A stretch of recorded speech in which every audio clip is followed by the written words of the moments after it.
जी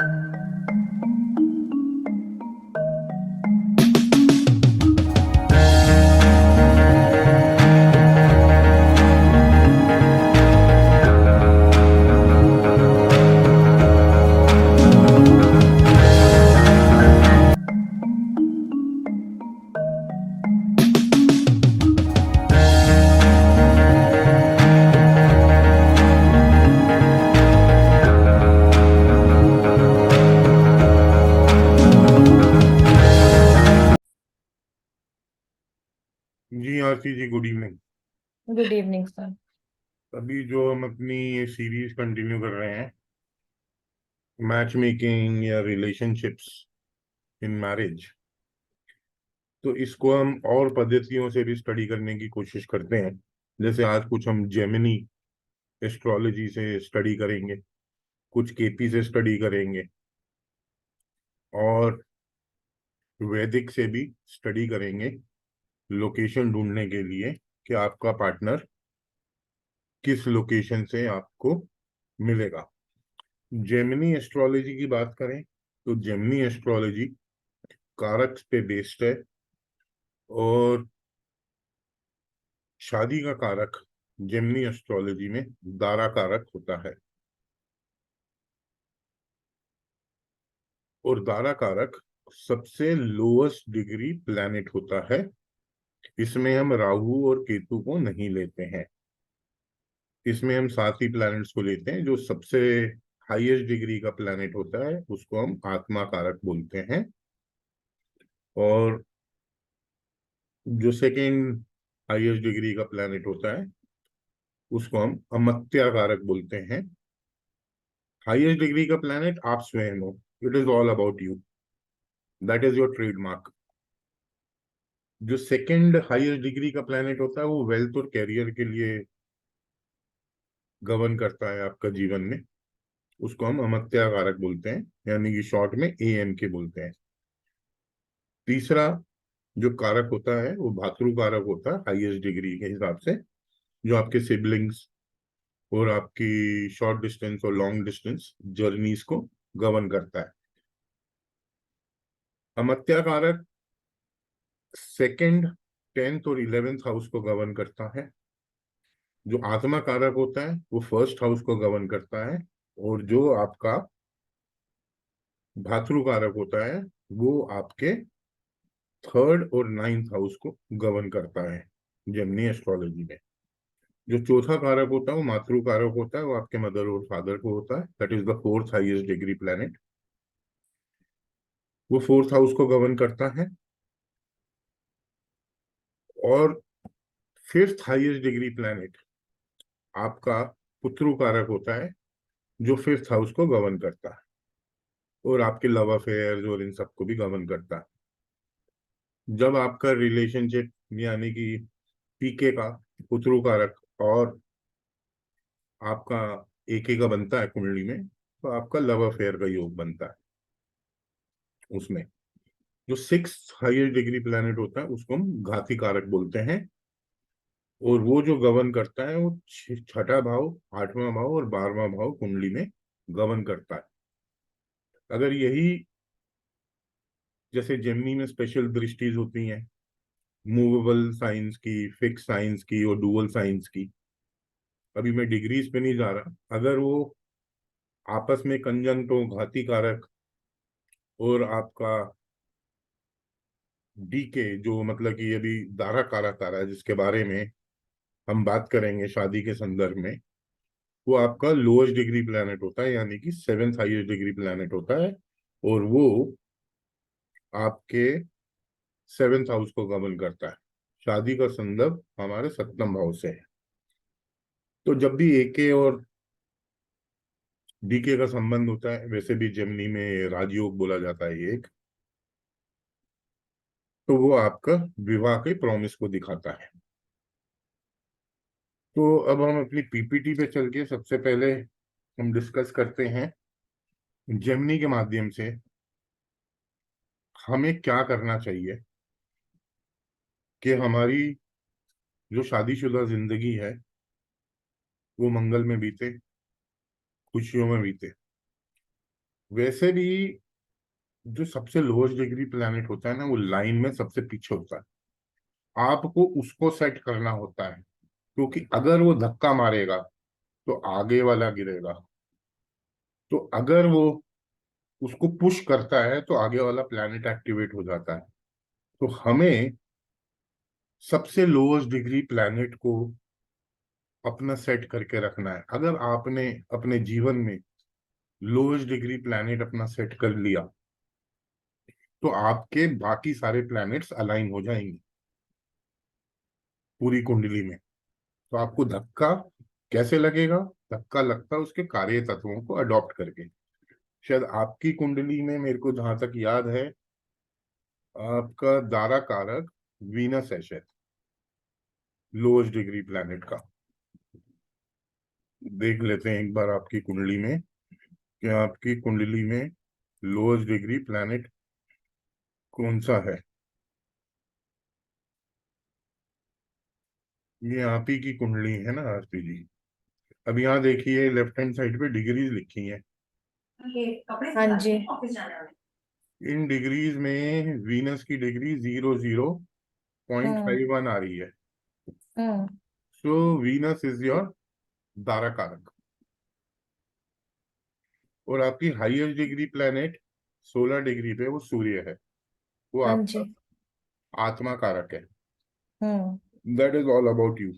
तो अगर आप वीनस के गुणों को अपना लेती हैं, आप स्वयं में ही वीनस है, तो वीनस हाइजीन मांगता है, वीनस सोफिस्टिकेशन मांगता है, वीनस आपकी लग्जरीज है, आपकी ब्यूटी है।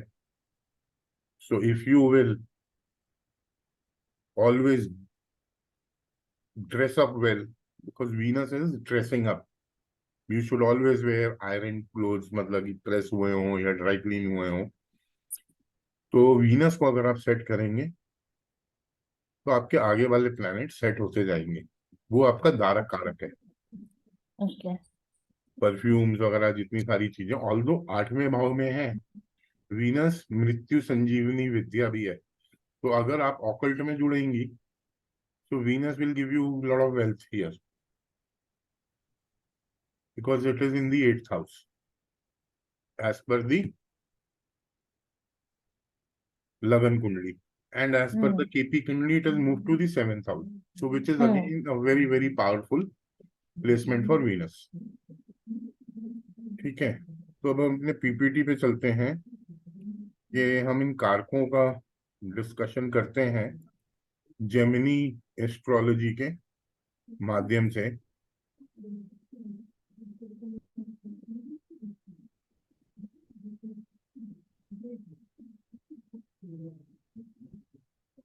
ये स्लाइड आपको नजर आ रही है? जेमिनी में जैसे हाँ मैंने जी कहा सर। है कि कारक्स होते हैं। जैसे अभी मैंने कारकों के बारे में बात करी, हाईएस्ट डिग्री प्लैनेट आपका अमत्या कारक होता है, सॉरी आत्मा कारक होता है। और लोएस्ट डिग्री प्लैनेट आपका दारा कारक होता है। आत्मा कारक और दारा कारक शिव और शक्ति का संगम है। जो सप्तम भाव है हमारा, वो शिव और शक्ति का मिलन है वहां। तो इसलिए बड़ा इंपॉर्टेंट है। आत्मा कारक इज योर ट्रेडमार्क और दारा कारक इज योर कॉपीराइट। तो आत्मा कारक आपका ट्रेडमार्क है, योर योर इंडिविजुअल ट्रेड और योर इंडिविजुअल ब्रांड, आप क्या हो, वो आपका आत्मा कारक है। आप स्वयं से जाने जाओगे ना। करेक्ट। तो इसमें है, the goal is to master the positive traits of the planet that is your आत्मा कारक in the respective area where it is sitting. तब आपका सूर्य आत्मा कारक है। तो भैया फादर की रिस्पेक्ट सबसे पहले, सूर्य नमस्कार। ठीक है, अगर वो सब आप देंगे, सूर्य की गुणों को अपनाएंगी, तो सूर्य आपका कौन से भाव में बैठा है? सर मेरा बेटा है 6 भाव में। 6th हाउस में। अब वहां बुध की राशि में। बुध की राशि में, अब सूर्य 6ठे भाव में, मतलब कि वहां जो होता है ना, सूर्य एक किस्म का हठधर्मी राजा जैसा होता है। एक बार सूर्य वहां आदमी को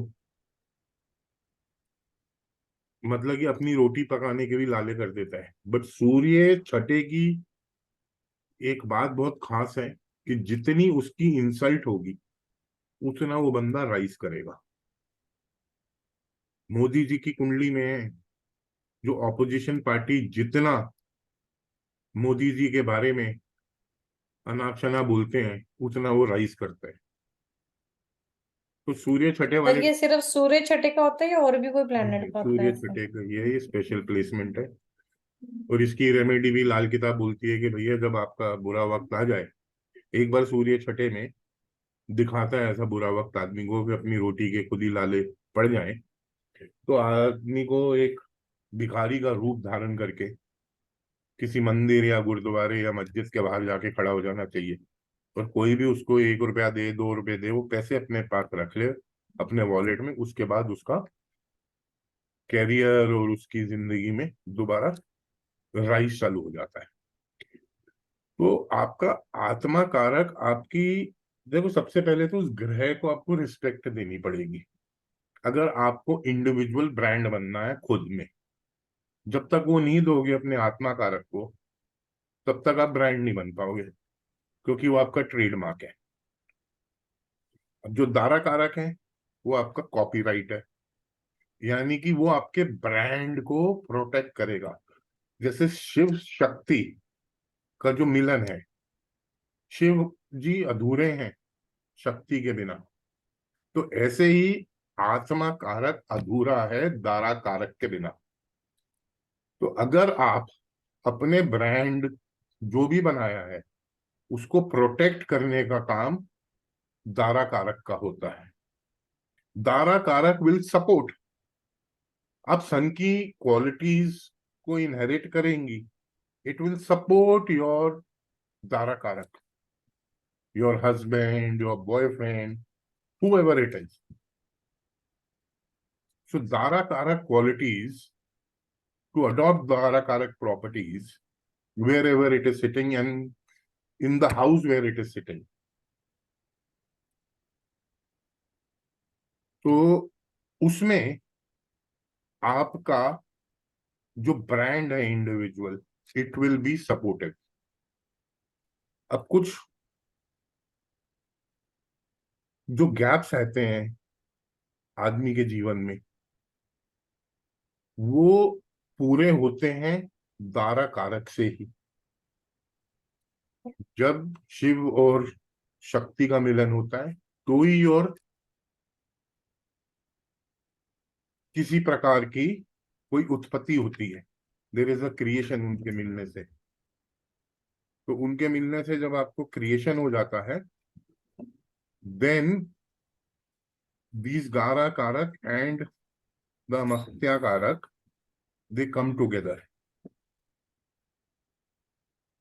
So always, if you want to reach the sole purpose of your life or the sole goal, you have to adopt your atma karak and you have to adopt your dara karak. Now if your dara karak is sun,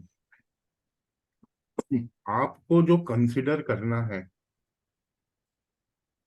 the opinion and concerns of others when you are making important decisions will benefit your आत्मा कारक। यानी कि अगर सूर्य आपका lowest degree planet है, दारा कारक है, तो आप जब भी कोई ओपिनियन लें, क्योंकि दारा कारक रानी है, ठीक है, तो राजा से कंसल्ट करती है। तो अगर आप कंसल्टेशन में कोई बात करेंगे किसी भी इंपॉर्टेंट डिसीजन पे, तो आपके आत्मा कारक को सपोर्ट मिलेगी। ऐसे ही अगर आपका दारक कारक चंद्रमा होता है, तो आपको कॉम्प्रोमाइजिंग केयरिंग नेचर अपने में लाना पड़ेगा, तो ही आपका आत्मा कारक बेनिफिट होगा, आपका सोल पर्पस अचीव होगा। ऐसे ही अगर आपका दारा कारक मंगल होगा। तो अगर आप औरों की मदद करेंगे, औरों को इंस्पायर करेंगे, मंगल ऊर्जा है, मंगल खुशियां हैं, तो ही आपका आत्मा कारक खुश होगा। मंगल सेनापति है। अगर आपका दारा कारक जुपिटर है, तो प्रमोटिंग एंड इंस्पायरिंग अदर्स, यानी कि लोगों को आप ज्ञान दें, आप नॉलेज बांटें, विजडम बांटें, प्रमोट करें, दैट विल हेल्प योर आत्मा कारक। अगर मरकरी है, भैया आपको बातें कम करनी है, आपको औरों की ज्यादा सुननी है, तो ही आपका आत्मा कारक को सपोर्ट मिलेगा। अगर आपका जैसे वीनस है दारा कारक, sharing peace and happiness with others will benefit your आत्मा कारक। तो आपको लड़ाई झगड़े कम करने हैं अपने जीवन में। अगर आप अपने आत्मा कारक योर सोल को आप बेनिफिट देना चाहती हैं, आपको पीस शेयर करनी है, खुशियां शेयर करनी है, ठीक है। तो अगर आप किसी भी डिफिकल्ट सिचुएशन में होंगे अपने जीवन में, तो आपको उस डिफिकल्ट सिचुएशन से एक ही प्लेनेट है दारा कारक निकालने वाला। So if you master the qualities of Dara कारक and the house where Dara Karak is sitting, you will be able to balance your soul mission.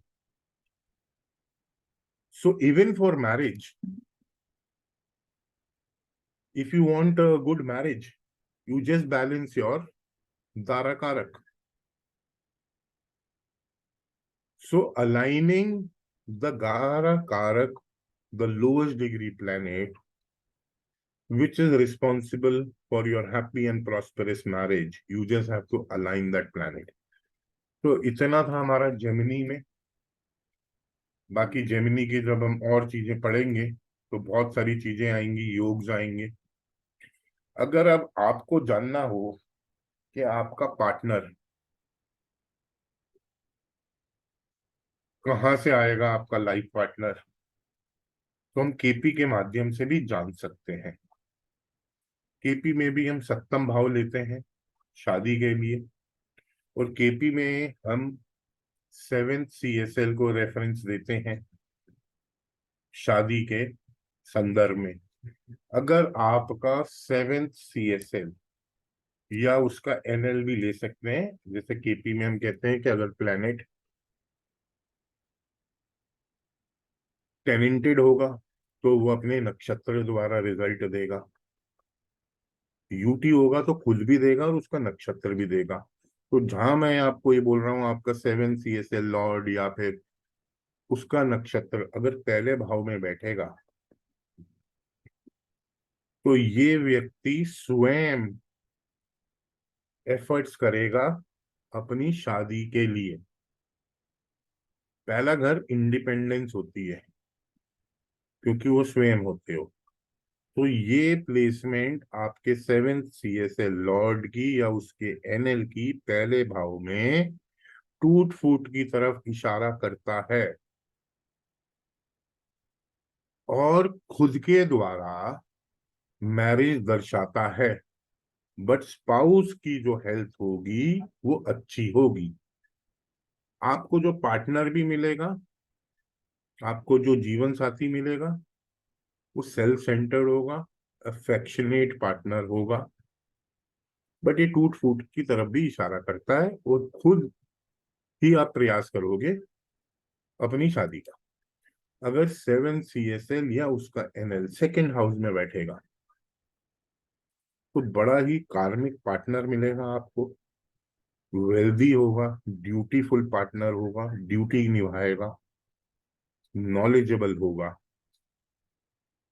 और अच्छी फैमिली से होगा, उसकी फैमिली बॉन्डिंग होगी, या आपकी शादी फैमिली के अंदर ही हो सकती है। और यही अगर प्लेसमेंट जैसे सेकंड हाउस में 7 CSL बैठा है या उसका NL बैठा है, अगर 8th हाउस में कोई प्लैनेट नहीं बैठा हुआ तो यही पार्टनर आपका बड़ा कंप्लेनिंग नेचर का हो जाएगा। अगर 8th में कोई प्लैनेट बैठा है तो इतना कंप्लेनिंग नहीं होगा। ऐसे ही अगर आपका 7 CSL या उसका NL 3rd हाउस में बैठेगा तो आपको जो जीवन साथी मिलेगा कंधे से कंधा मिला के चलेगा आपके साथ। आपकी जो विवाह होगा कोई बिचौलिया करा सकता है, कोई न्यूज़पेपर या सोशल मीडिया या इंटरनेट द्वारा आपकी, या कोई ये शादी.com वगैरह कोई ऐसी एजेंसीज होती हैं ऑनलाइन, उनके द्वारा आपका विवाह होगा। और घर से दूर मिलेगा, मान लीजिए भले ही आप नोएडा रहते हैं तो आपकी वाइफ दिल्ली रहती होगी, थोड़ा डिफरेंस रहेगा, दूर जगह को दर्शाता है क्योंकि 3rd house is away from home. But तीसरा घर आपके कंधे हैं, तो अगर आपका 7 CSL या उसका NL 3rd हाउस में बैठ जाएगा तो आपका जीवन साथी आपसे कंधे से कंधा मिला के चलेगा। अगर आपका 7 CSL 4th हाउस में बैठेगा या उसका NL 4th हाउस में बैठेगा तो आपका जो पार्टनर होगा आपकी सेम लोकेलिटी से हो सकता है, सेम सिटी से हो सकता है। पार्टनर की शादी से पहले कोई ना कोई अफेयर टूटा हुआ होगा। पार्टनर आपके शहर या शहर के नजदीक होगा। विवाह से पूर्व आपका प्रेम संबंध भी टूटा हुआ हो सकता है, क्योंकि 4th घर नेगेशन करता है 5th हाउस की जो लव अफेयर है। अगर वो लिव इन में रहेंगे तो फिर कोई प्रॉब्लम नहीं है, क्योंकि 4th हाउस आपकी चार दीवारी है। ऐसा पार्टनर वर्किंग पार्टनर होगा। आपकी डिले इन मैरिज भी हो सकती है, क्योंकि चौथा घर डिले इसलिए कराएगा क्योंकि लव मैरिज को वो व्यक्ति छोड़ेगा नहीं, उसका अगर अफेयर टूट जाएगा तो वो डिले करा देगा कि उसको कोई और जीवन साथी पसंद नहीं आएगा। तो ये डिले इन मैरिज को भी दर्शाता है 4th हाउस। और वो ज्यादा ना लविंग पार्टनर नहीं होगा, वो सिर्फ वर्किंग पार्टनर होगा। हो सकता है कि आपके व्यापार में ही आपका साथ कर ले, तो ऐसा पार्टनर आपको मिलेगा। अगर 7 CSL या उसका एंगल 5th हाउस में बैठेगा तो the person will have an love affair, प्रेम विवाह की तरफ इशारा करता है। शादी लव अफेयर द्वारा होगी। पंचम भाव प्यार का है, अगर बुध जैसा प्लेनेट आ जाए वहां या डुअल साइन आ जाए तो व्यक्ति के मल्टीपल अफेयर हो जाएंगे। बट इसमें एक सलाह है, जिसका अगर 5th CSL या उसका NL 5th हाउस में KP चार्ट में बैठ जाएगा, यानी कि 7 CSL या उसका NL 5th हाउस में बैठ जाएगा, अगर वो शादी ना करे लव मैरिज, तो उसके लिए बहुत बढ़िया है। इसका कारण है कि अगर वो लव मैरिज नहीं करता और अरेंज मैरिज कर लेता है तो उसके जो पार्टनर है ना उसकी इच्छा हमेशा पूरी करता रहेगा, क्योंकि पंचम भाव दूसरे व्यक्ति की इच्छा है। अगर आपने वो इच्छा पूरी कर दी अपनी लव मैरिज से तो उसमें वो मिठास नहीं रहेगी, क्योंकि एक दूसरे दोनों ने अपना पंचम भाव यूटिलाइज कर लिया थ्रू द लव मैरिज। मैं ये नहीं कह रहा कि लव मैरिज सक्सेसफुल नहीं होती हैं, होती हैं। बट उसमें जैसे अभी हमने लास्ट वीडियो में रति देवी के बारे में बात करा था, उस स्पार्क चला जाता है 5-7 साल में लव मैरिज में। तो अगर वो प्रेम विवाह नहीं करेगा, एक नॉर्मल अरेंज मैरिज करेगा, ठीक है, तो उसके लिए बहुत बढ़िया रहेगा। मैं आपकी कुंडली में देखता हूँ कि आपका 5th CSL कौन है, तो 7th CSL कौन है आपकी कुंडली में।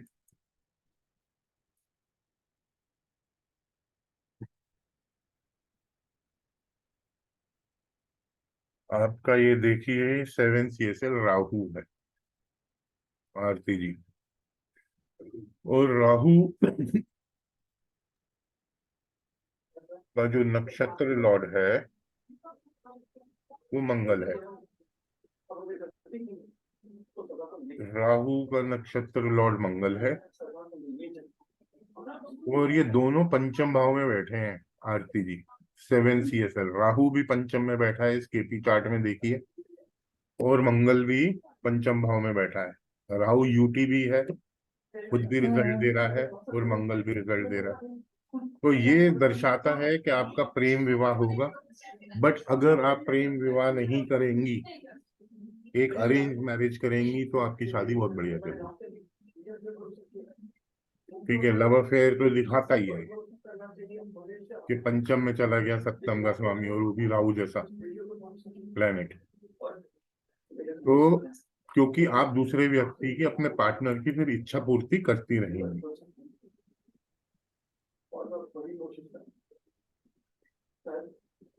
अगर आपका 7th CSL या उसका NL 6th हाउस में बैठेगा, तो ये दिखाता है कि शादी में कॉन्फ्लिक्ट ऑफ इंटरेस्ट रहेगा, वैचारिक मतभेद रहेंगे, जीवन साथी को किसी प्रकार की बीमारियां दिखती हैं, और आर्ग्यूमेंट्स रहेंगे। और ये छठा भाव 12वां है सप्तम से, तो ये डिवोर्स को भी दर्शाता है। So this is not a good placement, but ये भी ये दर्शाता है कि भाई आपकी स्पाउस की हेल्थ ठीक नहीं रहेगी, और ये भी दिखाता है कि आपकी स्पाउस कोई जॉब में हो सकती है, या किसी सर्विस इंडस्ट्री में भी हो सकती है जहाँ सर्विसेज देते हैं। ऐसी अगर 7th CSL या उसका 7th हाउस में बैठेगा, ये बहुत पावरफुल प्लेसमेंट है। प्रॉस्पेरस पार्टनर मिलता है, बड़ा पावरफुल मिलता है, और it is one of the best placement for the 7th CSL या उसका सप्तम भाव में बैठने का। ये विवाह की मजबूती को दिखाता है, और विवाह में बॉन्डिंग दिखाता है एक दूसरे के बीच में, क्योंकि रिलेशनशिप्स का भाव है ना। शादी एक रिलेशनशिप है, एक लीगल मैरिज है, एक लीगल बॉन्डिंग है हस्बैंड और वाइफ में, और वो रिलेशनशिप का भाव, अगर रिलेशनशिप का ही स्वामी अपने भाव में बैठ जाएगा, तो उस भाव को वो मजबूत कर देता है। ऐसे ही अगर आपका 7th CSL या उसका NL 8th हाउस में बैठेगा, तो ये breaking in marriage, complaining in marriage, stress in marriage दिखाता है। तो विवाह में स्ट्रेस को दिखाता है, विवाह में पीड़ा को दिखाता है। बट ये भी दर्शाता है कि भाई आपको दहेज मिलेगा, अष्टम भाव डॉरी का है, शादी में दहेज मिलेगा। आपका पार्टनर अमीर होगा, क्योंकि वो दूसरे व्यक्ति का पैसा है, आपका पैसा नहीं है, तो अमीर भी होगा। अष्टम भाव अनएथिक्स का इसलिए है क्योंकि नवम से वो 12वां है। तो आपका जो स्पाउस होगा, जो पार्टनर होगा, वो अनएथिकल रिलेशनशिप्स में भी हो सकता है, और उसके रिलेशनशिप्स हिडन रहेंगे, क्योंकि यह भाव हिडन का है। और क्योंकि वो नवम भाव ट्रेडिशन कल्चर का है, अब ट्रेडिशन कल्चर को कौन काटेगा, अष्टम भाव। तो आपका इंटरकास्ट मैरिज का भी योग बनता है। अगर आपका 7th CSL या उसका NL 8th हाउस में बैठ जाएगा, तो आप कह सकते हैं कि इंटरकास्ट मैरिज भी हो सकती है, अपने ट्रेडिशन कल्चर के विरुद्ध जाके भी विवाह हो सकता है। ठीक है, इसमें आपको हिडन, जितना आप हिडननेस को या ट्रांसफॉर्मेशन अपने जीवन में लाते रहोगे, जब 7 CSL 8th में है, तो because 8th house is transformation, अगर वो लाओगे तो आपका विवाह चलता रहेगा, वरना उसमें ब्रेकिंग, कंप्लेनिंग इन मैरिज रहेगी। अगर 7 CSL या उसका एनएल 9th हाउस में बैठेगा, तो पार्टनर ना बड़ा ही नॉलेजेबल होगा, वो हायर स्टडीज का भाव है, रिलीजन, ट्रेडिशन, कल्चर ओरिएंटेड होगा, भाग्य होगा, शादी के उपरांत ही उस व्यक्ति का भाग्य खुल जाएगा। And his wife will be lucky, उसका किस्मत after the marriage will rise. तो विवाह में आइडियलिज्म को दर्शाता है और आदर्श पति और पत्नी को दिखाता है ये placement. 7 CSL in the 9th house, if your 7 CSL या उसका एनएल 10th हाउस में बैठता है, तो ये बड़ा हाई स्टेटस की फैमिली, इन्फ्लुएंशियल फैमिली से विवाह दिखाता है आपका। और विवाह में ईगो इशू भी आएंगे या कैरियर संबंधित इशू भी आएंगे, क्योंकि जहां स्टेटस आ जाता है वहां ईगो भी ऑटोमेटिकली आ जाती है। तो इन हस्बैंड वाइफ में जो क्लैशेस होंगे, क्योंकि हमारे डाइवोर्स के घर जो होते हैं 1, 6, 8, 10, 12 होते हैं, तो 10वां घर आपको ईगो इश्यूज देता है, कैरियर संबंधित इश्यूज को दिखाता है। अगर ऐसे ही 7 CSL या उसका एनएल 11th हाउस में बैठता है, ये दिखाता है कि आपका विवाह आपके फ्रेंड सर्कल में भी हो सकता है, दोस्ती जैसा संबंध दिखाता है। बहुत अच्छी प्लेसमेंट है ऑफ द 7 CSL या उसका एनएल 11th हाउस में बैठने का। इन पति पत्नी के बीच में एक दोस्ती जैसा संबंध रहता है, एक फ्रेंडली रिलेशनशिप रहता है, कॉर्डियल रिलेशनशिप रहता है, और एक कॉन्जुगल ब्लिस रहता है बिटवीन दी पार्टनर्स, क्योंकि वो दोस्त बन के काम करते हैं। तो बड़ी अच्छी प्लेसमेंट है। ऐसी अगर 7 CSL 12th हाउस में बैठेगा या उसका एनएल 12th हाउस में बैठेगा, ये हेल्थ प्रॉब्लम दिखाता है पार्टनर की, हॉस्पिटलाइजेशन दिखाता है आपके पार्टनर की, आपके पार्टनर को दिखाता बहुत खर्चीला है, और ये सेपरेशन का भी भाव है। 12वां भाव विवाह में सेपरेशन या डाइवोर्स को भी दिखाता है। तो ये अभी हमने केपी के माध्यम से करा। अब फटाफट हम वैदिक के हिसाब से भी कर लेते हैं कि आपका पार्टनर कौन सी लोकेशन से हो सकता है। वैदिक में भी हम 7th हाउस लेंगे मैरिज का। वैदिक में हम मेल कुंडली में वीनस को कंसिडर करेंगे स्पाउस के लिए, और फीमेल कुंडली में हम मंगल को कंसिडर करेंगे उसके स्पाउस के लिए। अगर मेल कुंडली में वीनस और फीमेल कुंडली में मार्स फिक्स साइन में बैठे हैं, तो इसका मतलब है कि आपका life partner near by area से होगा। ठीक है जी। अगर वीनस या मंगल डुअल साइन में बैठे हैं, डुअल साइन 3, 6, 9, 12 में, तो आपका लाइफ पार्टनर सेम सिटी का हो सकता है या नियर बाय सिटी का हो सकता है। आपकी कुंडली में मंगल 3 नंबर राशि में बैठा है, तो आपका जो लाइफ पार्टनर हो सकता है सेम सिटी से हो या नियर बाय सिटी से हो। ठीक है। अगर वीनस या मंगल मूवेबल साइन में बैठे हो, मेल कुंडली में वीनस और फीमेल कुंडली में मार्स मूवेबल साइन में बैठे हो, तो लाइफ पार्टनर लॉन्ग डिस्टेंस जगह से होगा, घर से कम दूर होगा, 500 किलोमीटर, 1000, 2000 किलोमीटर भी हो सकता है। अगर 7th हाउस का नक्षत्र लॉर्ड एसेंडेंट में बैठ जाए, यानी कि लगन में बैठ जाए,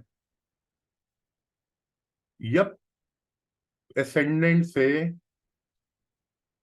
5th हाउस में बैठ जाए, जहां भी असेंडेंट है, या तो असेंडेंट में बैठे या 5th फ्रॉम द असेंडेंट बैठे। उदाहरण के तौर पे मेरी कुंडली में मंगल मेरा असेंडेंट लॉर्ड है, तीसरे भाव में बैठा है। अगर वीनस या तो लगन में आ जाए, या फिर वीनस तीसरे से पंचम, कौन सा भाव हो गया?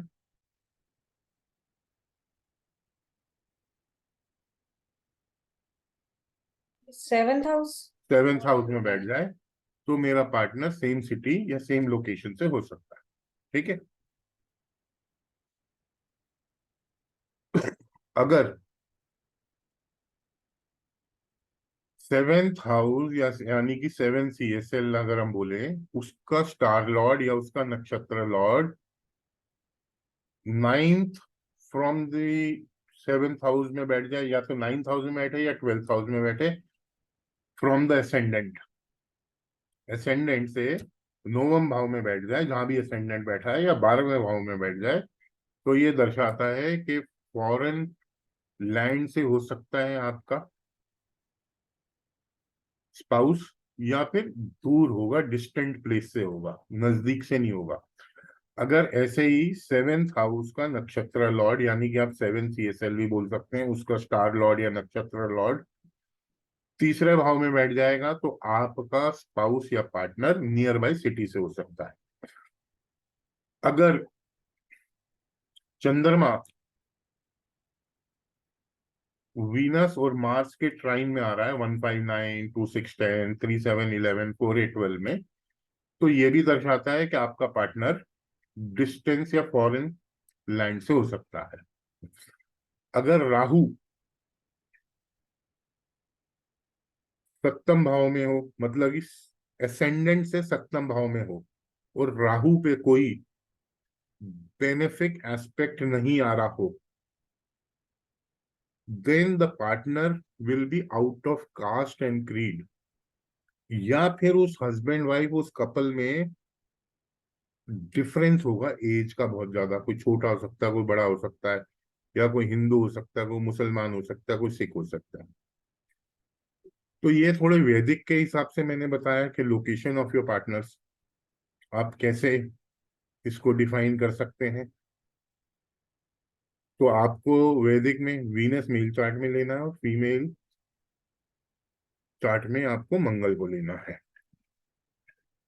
तो एक और है इसमें, प्रॉब्लम्स इन मैरिजेस है, इसको फिर हम शायद एक आध और वीडियो बनाएंगे, तब चैलेंजेस और प्रॉब्लम्स का वीडियो एक बना लेंगे कि कैसे आपका आता है। ठीक है सर। ठीक है, इसमें कोई आपके सवाल वगैरह थे कुछ पूछने के लिए? बस सर, अगर 1 मिनट वो कुंडली लगा के देख लेते, जो 7 CSL आपने बताया वैदिक के हिसाब से, एक एग्जाम्पल फटाफट ये से, तो वो सेवन समझ में सी आ एस जाता। एल देखिए, आपका राहु है। असेंडेंट से जो आप काउंट कर रहे हैं हाँ, कि ये राहु है असेंडेंट ना, से आप। ये राहु आ रहा है आपका 7 CSL, हाँ जी। और हाँ जी। उसका एनएल मंगल है आपका। हाँ अब जी। राहु हाँ मंगल जी। इकट्ठे बैठे हैं। तो यहाँ से काउंट करेंगे हाँ, हम, यहाँ से जो काउंट भी करेंगे ना, करेंगे। या तो पंचम में आ जाए। ठीक है, यानी कि 1 2 3 4 5। ठीक है, तो आपका नियर बाय एरिया से दर्शाता है कि ओके। आपकी तो यूपी है ना यहाँ, तो हम्म। उसमें ऐसे आप देख सकते हैं। ओके। ठीक है, ठीक है सर। चलिए, और कोई डाउट होगा तो इसको अगले सेशन में ठीक है सर। कर लेंगे आपके लिए। थैंक यू ठीक है सर, जी, thank you thank you, so ओम मच। नमः शिवाय। नमः शिवाय, थैंक यू, नमः शिवाय। Thank you.